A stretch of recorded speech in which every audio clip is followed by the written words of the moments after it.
Number 1. You don't get a refund. If you wanted to even come close to this ride, you would have to buy a cursed ticket. Walk through a turnstile that giggles, sign a waiver written in glittering blood. Fall in love with a fortune teller in a cracked glass booth. Follow them into the mirror maze at midnight. And a prize you definitely did not want. Some characters earn their place in pop culture the moment they are created.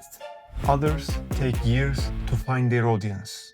Harley Quinn did something very few fictional characters ever managed to do. She completely outgrew the role she was written for.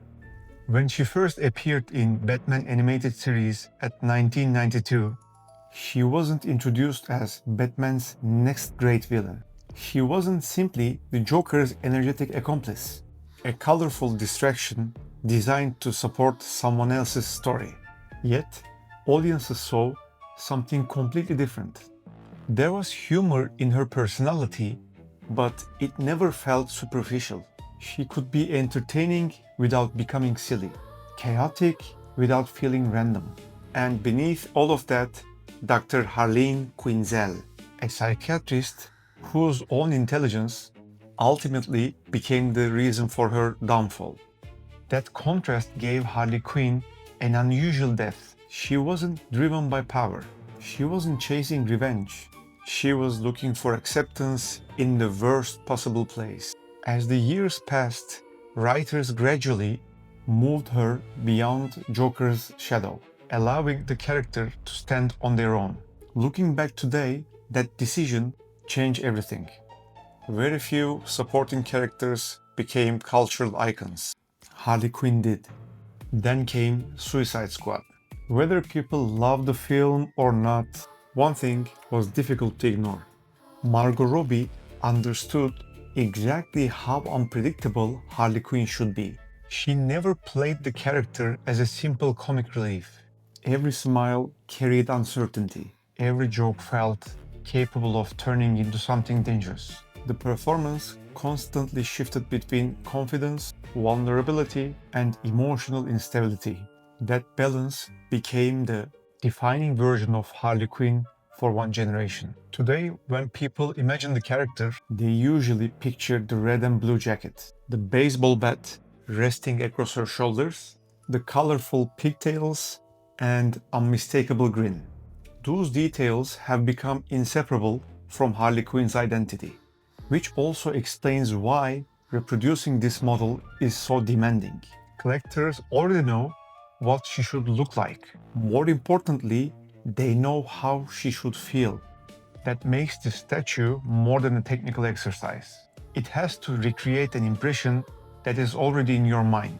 And that's why I wanted to feature this piece, because JND Studios were trying to preserve one of the most iconic and recognizable performances of the last decade into a physical form.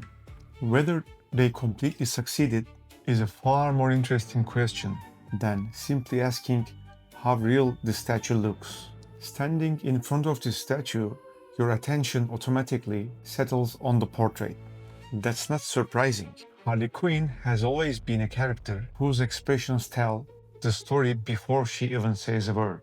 The smile is confident, almost playful, yet there is enough certainty that could make you hesitate. That balance is incredibly difficult to recreate. JND has built its reputation around hyperreal statues, and many of these strengths are immediately visible here.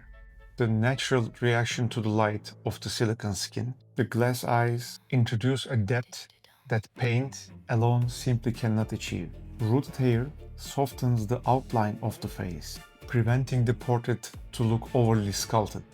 Rather than competing for attention, those elements create a more believable illusion. At the same time, this is also where my only criticism begins.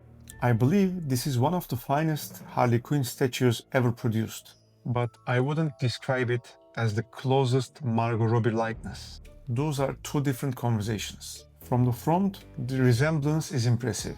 The eyes, the smile, and the overall expression immediately reminds you of Margot Robbie. Move around the portrait, however, the illusion changes slightly. Certain facial proportions appear a little more refined than they do on screen. The result feels closer to an idealized Harley Quinn than a perfect recreation of the actress herself. Oddly enough, I don't consider this as a major weakness, because the character never disappears. The confidence is still there. She is the unpredictability that defines Harley Quinn. It would be great to have that photographic precision, but they captured the spirit of the character pretty well. The hairstyle deserves special recognition. Loose strands interrupt the silhouette in a very natural way, while the pink and the blue tones blend very naturally on the blonde hair. It looks expressive without becoming untidy. And the makeup follows the same philosophy.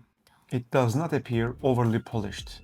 The pale complexion, smudged eye makeup, and bold lipstick reflect the slightly chaotic personality that made this version of Harley Quinn so memorable.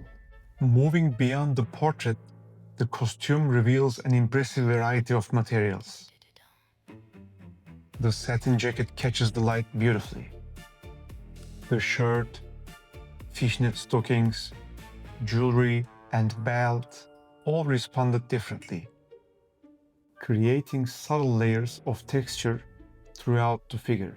Even the tattoos feel integrated into the skin instead of sitting on top of it. Small details like this quietly increase the realism. Then there's the baseball bat. Without it, the pose would definitely lose much of its identity. Resting casually across her shoulders, it gives Harley an effortless confidence. She isn't attacking anyone. She isn't preparing to fight. She simply looks comfortable with the chaos surrounding her. That relaxed posture feels far more authentic than an exaggerated action pose. Looking back today, it's easy to appreciate how ambitious this release was. A smiling portrait, silicone skin, rooted hair, a globally recognized actress, and one of the most iconic comic book characters in an era. Every detail and every story increased the level of difficulty when capturing this character. After all these years of its release, the statue continues to hold its place among JND's strongest works. Not because it's flawless, but because it captures something much harder to measure: presence. This feels less like a replica and more like Harley Quinn, paused for a moment before stepping back into her own world. For me, that's the most crucial part of this statue. It may not be the definitive Margot Robbie portrait, but it remains one of the most convincing Harley Quinn collectibles ever created. Thank you for watching. I'd like to hear what you think. Do you prefer absolute screen accuracy, or do you believe capturing the character itself is ultimately more important? Let me know in the comments, and I'll see you in the next episode. This is Vaulted Figures.